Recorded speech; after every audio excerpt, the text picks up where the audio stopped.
I reckon Atheist with you again to throw out a quick response or two to some of the comments on the videos. To the cracker who responded to the kneeling video about kneeling to the flag, you're a cracker and you're the problem. You're why we do what we do here.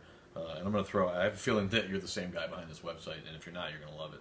It's called The Kneeling Cowards. Go to kneelingcowards.com. I'm going to drive whatever little traffic these videos could drive to this website because it's hilarious, man. This guy's made a website dedicated to exposing the cowards in the NFL who kneel. First of all, the country doesn't deserve much respect, so it's going to get disrespect from some certain factions, and it's going to get what it deserves. So instead of trying to enforce jingoism, enforce patriotism through icon worship and false gestures that are foisted upon unwitting participants as just another form of indoctrination to enforce patriotism, allegiance to a flag, allegiance to a country.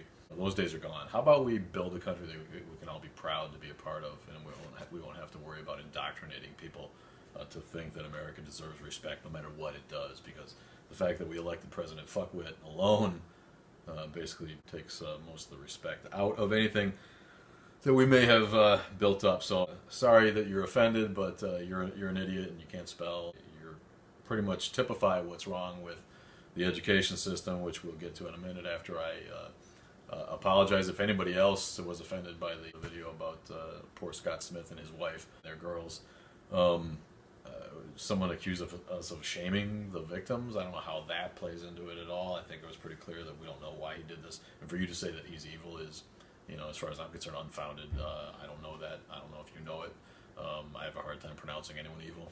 I don't know who can really do that. Yeah, did he do an evil thing? Yeah. I just use it as an opportunity to shine a light on mental illness, which I think probably every last one of us is dealing with at some point in their lives with themselves or the people around them and the family around them. So you took it the wrong way, and shame on you for your implications in that bad comment. The school system in America, if it's like it is in your town, like it is here, it's an embarrassment. We have a governor who is passing voucher programs, expanding voucher programs yearly, so that parents who want their kids lied to in science class can do that by sending them to one of these imbecile Lutheran schools where they teach creationism. It's just an excuse to use taxpayers' money to further, again, their agenda of keeping the undereducated. But, the problem with this country these days is that we have forgotten that we elect smart people to be our leaders specifically because they're smart and educated. And this country was founded, yes, by religious colonies, also by another important group, and those were business people who came here not for religiosity, not for God, not to be separatists, not to be, not to worship anything except the good old-fashioned dollar, because this is a land rich in resources. And some of those people who did that, most of those people probably already had some capital behind them and came from some wealth and some family history of education, hence sent their kids to the finest schools at the time: Cambridge, Oxford, Harvard, Yale, Princeton, when they got to these shores.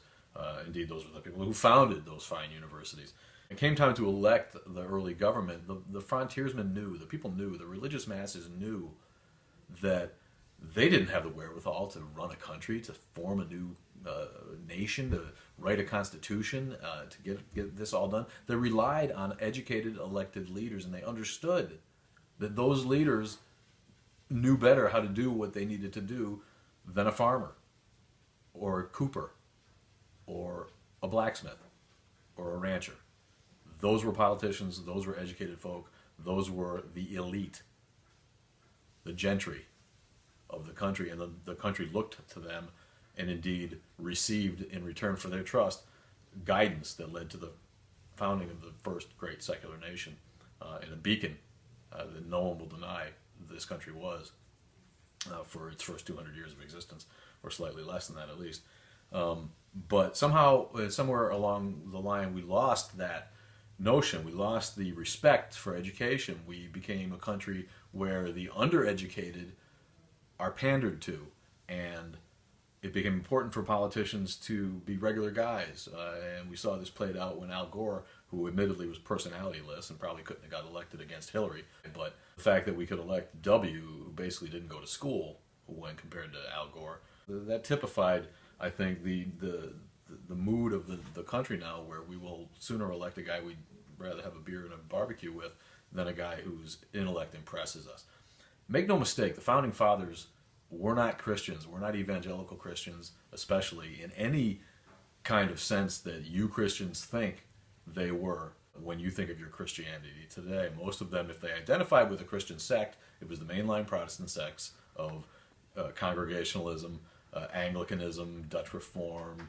Of course, Anglicanism became Episcopalians here, the First Baptists, the Methodists. So these were the people who founded the country. They had long ago let go of the notion, at that point in the 1700s, that the Bible was literal and that a metaphor was likely the real meaning behind most of the stories, especially in the Old Testament, when it comes to creation. There were no fundamentalists among those people. They were the educated elite. They were deists in their philosophy. Even if they were Congregationalists on record and on Sunday where they ambled down to the church, if they bothered to go to church. None of those people were Christians in the sense that you think they are. Thomas Jefferson was not a Christian, all right? Ben Franklin, not a Christian. Abraham Lincoln, famously not a Christian. So we need to get back to the country that looked to its educated elite to lead the people and not pander to the unwashed masses who don't really understand the politics that they're trying to wield. That's something that we've lost, and along the way, we've lost any value of education in this country, and it's sadly being played out on the stage here on the local level, where teachers who feel like they should be able to infuse the religiosity into their classroom are kind of getting the support they need from the top down. So be vigilant in your neighborhoods, in your communities.